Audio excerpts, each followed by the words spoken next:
ये हमारे कानपुर जिले के गौरव है, जो कि ऐसी प्राचीनतम इमारत हमारे कानपुर जिले में है, जो कि मानसून पत्थर आपको विश्व के किसी मंदिर में देखने को नहीं मिलेगा।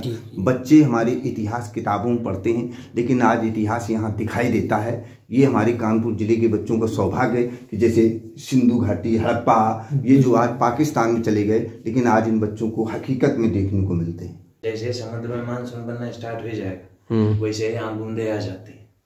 अच्छा। हाँ, और जैसे बरसात होना स्टार्ट होगी, यहाँ बूंदे ऑटोमेटिकली सूख जाती हैं। अगर आपको बूंदे देखनी है तो आप 20 जून के पहले आइए, क्योंकि क्या है 24 जून तक अपने यूपी में पूर्णतः मानसून आ जाता है। इसके बाद बूंदे सूख जाएंगे जब बरसात होने लगती है। अच्छा। तो 20 जून के आप पहले आओ, आपको बूंदे देखने को।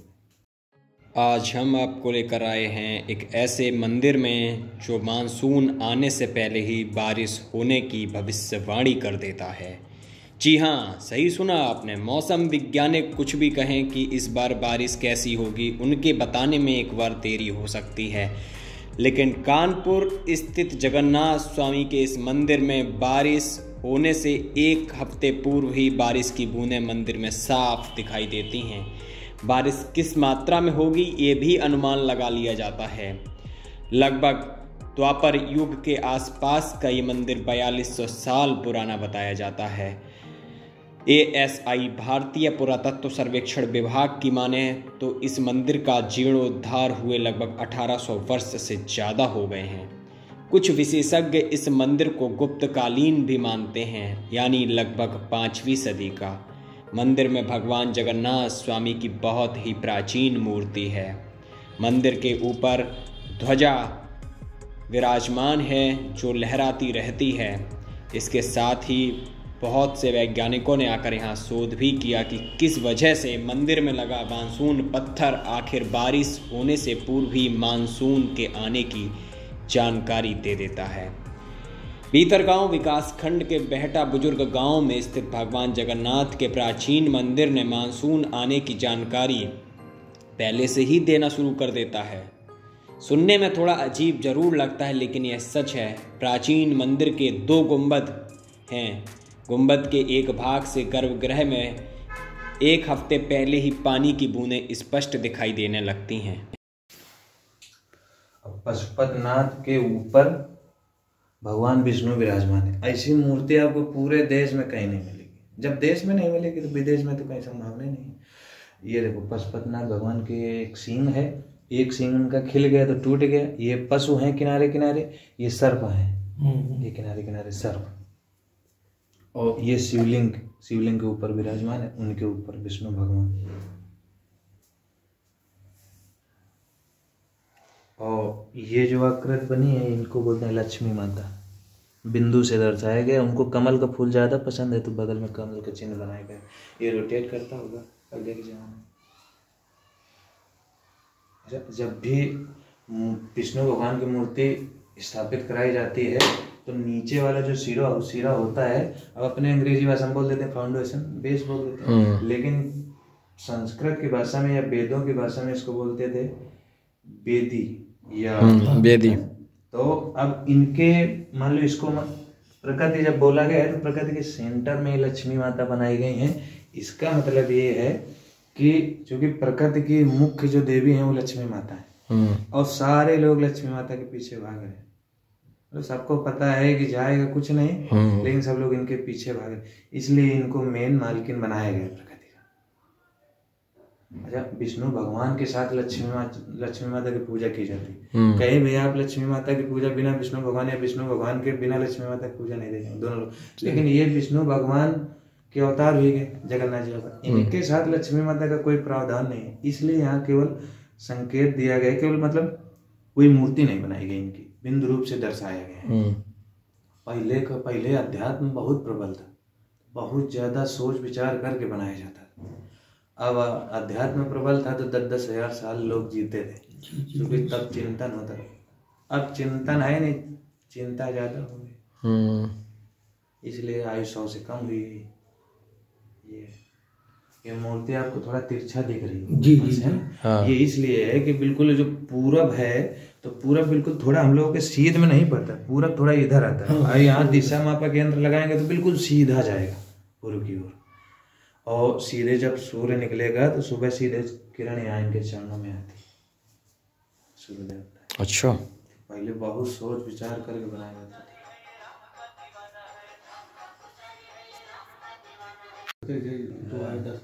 यहाँ के लड़के जुड़े हैं ना गांव वाले, तो अपना पोस्ट डालते रहते हैं जो कुछ कार्यक्रम होता है। यार जब भी इनकी वेशभूषा बदली जाती है तो नई नई फोटो डाली। अच्छा, सारे पत्थरों से बूंदे नहीं गिरती, केवल एक ये जो वर्ग का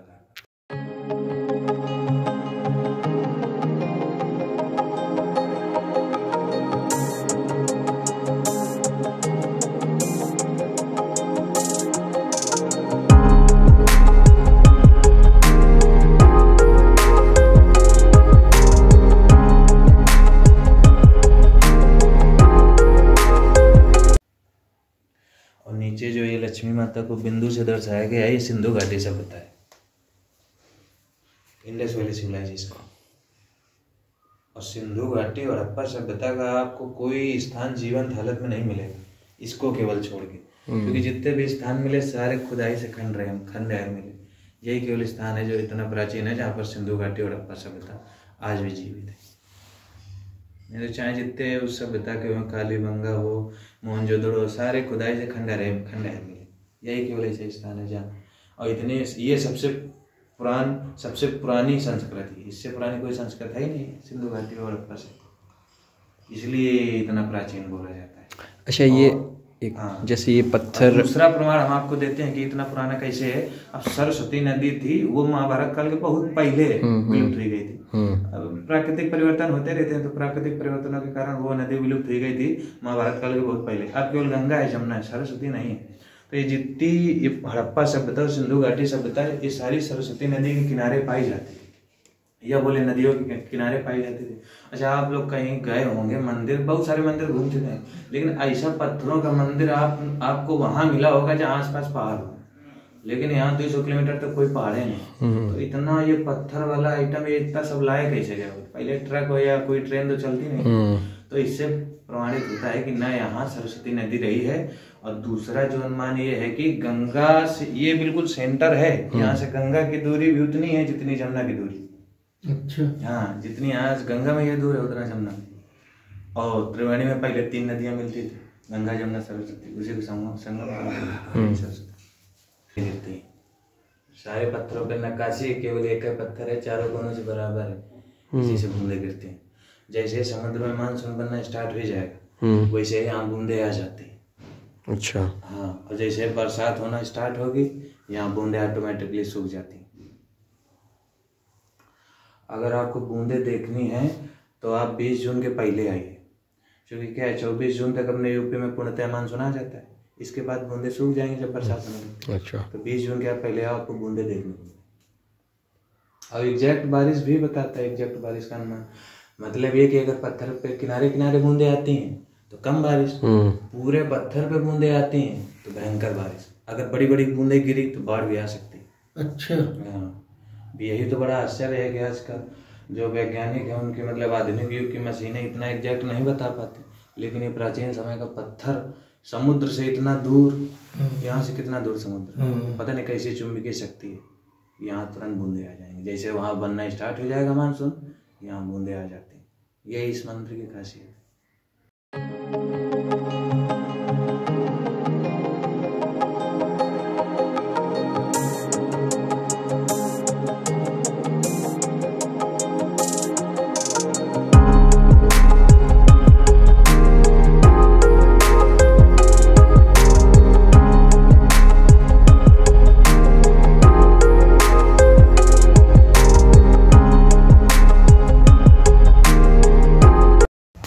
ये बेलपत्ती से कलाकार ने कला के माध्यम से संदेश देने की कोशिश की कि सूर्य ही जीवन का आधार है, यदि सूर्य ना हो तो ये जीवन संभव नहीं है। मंदिर के मुख्य पुजारी शुक्ला जी ने हमें बताया कि ये उनकी 3री पीढ़ी मंदिर में सेवा कर रही है और उनके पूर्वज भी मंदिर की सेवा करते रहे हैं। मंदिर के एक गर्भगृह में भगवान विष्णु की बहुत ही प्राचीन मूर्ति अभी भी बंद है। बाहर कुछ मूर्तियां हमें खंडित अवस्था में दिखाई दी। इसके अलावा मंदिर के बाहरी दीवारों पर लगभग हमको चक्र की आकृति दिखाई दी जो बहुत ही प्राचीन थी। इसमें बड़े आकार का चक्र दिखाई दिया। साथ ही भारतीय पुरातत्व सर्वेक्षण विभाग द्वारा वहाँ काम भी किया जा रहा था।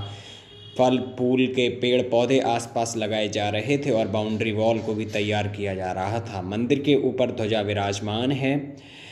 आप सभी एक बार इस मंदिर में अपने परिवार के साथ अवश्य विराजें, पधारें और दर्शन करें और मानसून पत्थर की खासियत को देखें। जय जगन्नाथ भगवान, जय राधा रानी की। बहुत जल्द ही एक नए वीडियो में मुलाकात होगी। तब तक आप चैनल को सब्सक्राइब करें, वीडियो को लाइक करें और दूसरों के साथ शेयर भी करें।